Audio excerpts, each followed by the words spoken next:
మనిద్దరి మధ్యలో ఏ జన్మలో ఏ తీరని రుణం ఉందో, మరెందుకు ఇంతలో ఈ బంధనం ఇన్నింతలు పెరిగిందో, అమాయకమైన నీ చిన్నారి నవ్వును ఏ తల్లి కందో, ఇటే నీ దారి ఉందని నిన్ను ఏ సుడి గాలి పంపిందో.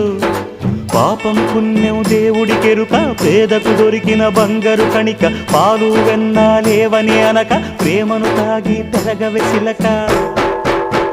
వలేసే పాడు లోకం కంటపడక ఉండు నాయనక, ఇలా నా గుండెలోనే గువ్వల కొలు ఉండిపోయింక.